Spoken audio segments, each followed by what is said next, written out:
안녕하세요. 이기련 변호사입니다. 연봉제에 대해 알아보고 있는데요. 이번 시간에는 연봉제 하에서의 퇴직금 중간 정산 문제에 대해서 알아보도록 하겠습니다. 보통 연봉제를 채택하고 있는 기업에서는 월급여에 퇴직금 명목의 금원을 포함해서 지급하는 사례가 많았습니다. 그런데 퇴직금 중간 정산의 효력에 대한 판례의 입장은 퇴직금 중간 정산 제도의 입법 취지와 퇴직금의 성격 등을 종합하여 볼 때 반드시 근로자가 먼저 중간 정산을 적극적으로 요구한 경우에만 퇴직금 중간 정산 합의가 유효한 것은 아니며, 퇴직금 중간 정산 합의가 개별 근로자의 자유로운 의사에 따라 이루어진 것이면 퇴직금 중간 정산은 유효하다고 보았습니다.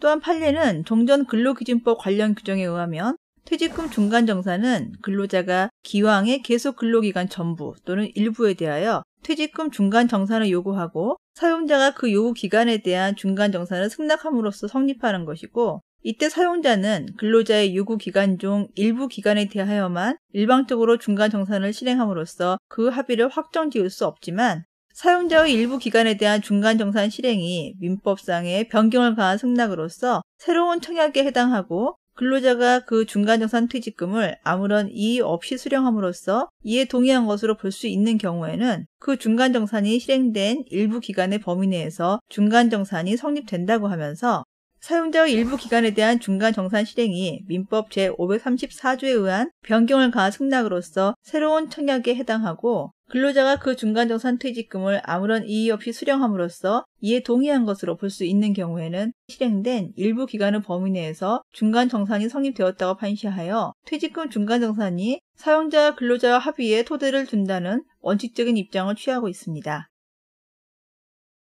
아시다시피 퇴직금 제도는 근로자의 퇴직 이후를 보장하려는 취지로 도입된 것입니다. 하지만 여러 가지 측면에서 퇴직금 제도가 제 역할을 못하게 되자 관련 제도인 고용보험, 국민연금 등과의 연계를 통해 퇴직금 제도의 실효성을 담보하려는 노력이 이어졌고, 그 결과로서 1998년 이른바 노사정위원회가 퇴직금 제도의 개선을 의제로 선정한 이후 의견 수렴 과정을 거쳐 2005년 근로자 퇴직급여 보장법이 마련되기에 이르렀습니다.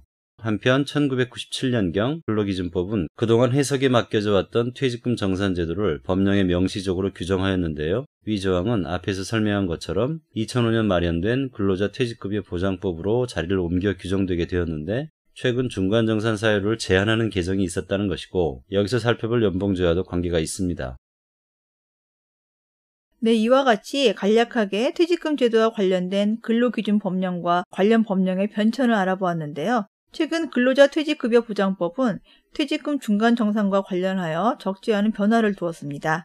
핵심적인 것으로 퇴직금을 중간에 정산하기 위해서는 대통령령으로 정한 사유에 해당되어야 한다는 것으로서, 이러한 중간 정산을 할 수 있는 사유에 연봉제 계약을 체결하였다는 것은 해당되지 않는다는 것이 문제입니다. 한편 사용자는 회사 방침 등과 같은 일방적인 사유로 근로자의 퇴직금을 중간 정산할 수 없지만, 근로자의 요구가 있는 경우 퇴직하기 전 계속 근로기간에 대한 퇴직금을 미리 정산하여 지급할 수 있습니다. 이때 회사의 취업규칙이나 노사 간의 단체 협약에 중간 정산제의 실시를 위한 근거가 있더라도 개별 근로자의 구체적인 요구가 있어야 중간 정산이 가능합니다. 네, 그렇지만 근로자가 퇴직금 정산을 요구하며 사용자에게 정산 의무가 발생하는 것은 아닙니다. 이것은 앞에서 살펴본 판례 사안에서도 확인할 수 있는데요. 근로자의 중간정산 청약과 사용자의 승낙으로서 성립하는 것으로 이해할 수 있겠습니다. 네, 앞에서 기업들은 월급이나 일급에 퇴직금을 포함시켜서 지급하는 약정을 관행적으로 체결해 왔다고 할 수 있는데요. 하지만 이러한 약정은 법률적으로는 근로자의 퇴직 시 발생하는 퇴직금 청구권을 미리 포기하게 하는 것으로서 강행법규에 위반되어 무효가 될 가능성이 큽니다. 이와 관련하여 판례도 사용자가 근로자들과 근로계약을 체결하면서 매월 임금에 퇴직 적립금을 합산하여 지급하기로 약정하고 퇴직금을 정산하여 지급받기를 희망하며 퇴직 시 회사에 퇴직금에 관한 일체의 이의를 제기하지 않을 것을 확약합니다. 라는 내용의 퇴직금 중간 정산 신청서를 받았다 하더라도 퇴직금 지급 내지 퇴직금 중간 정산의 효력을 인정할 수 없다고 하여 같은 입장임을 확인할 수 있습니다. 판례 이와 같은 입장은 퇴직금 지급 청구권은 근로관계의 종료를 요건으로 하여 발생하는 것으로서 근로계약이 존속하는 한 퇴직금 지급 의무는 발생할 여지가 없다는 것입니다. 이러한 입장은 연봉제 계약을 체결한 경우에도 동일하다고 할 수 있습니다. 예를 들어 연봉계약을 체결할 때 연봉에 장래의 퇴직금이 포함되어 있다고 명시하거나, 혹은 장래의 퇴직금을 연봉액에 포함하여 분할 지급하더라도 퇴직금을 지급하지 않은 것이 되며 중간정산으로도 인정되지 않게 된다는 것입니다. 즉, 장래에 근로할 기간에 기초하여 선정된 퇴직금을 미리 선지급하는 것은 적법한 퇴직금 지급이 아니어서 근로기준법에 따른 중간정산으로 인정되지 않습니다. 최근 판례도 연수원을 졸업한 후 법무법인에 근무하다 퇴직한 변호사들이 근무하던 종전 법무법인을 상대로 퇴직금 청구를 한 사안에서 사용자와 근로자가 매월 지급하는 월급이나 매일 지급하는 일당과 함께 퇴직금으로 일정한 금원을 미리 지급하기로 약정하였다면 그 약정은 근로자 퇴직급여 보장법에서 정한 퇴직금 중간 정산으로 인정되는 경우가 아닌 한 최종 퇴직 시 발생하는 퇴직금 청구권을 근로자가 사전에 포기하는 것으로서 강행법규인 같은 법에 위배되어 무효이다 라고 하여 앞의 원칙을 그대로 유지하고 있다는 것을 알 수 있습니다.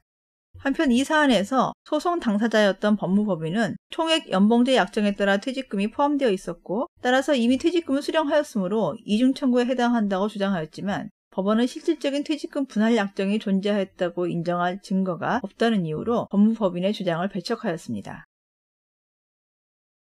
네, 법무법인과 소속 변호사들과 관련된 사안을 보셨는데요.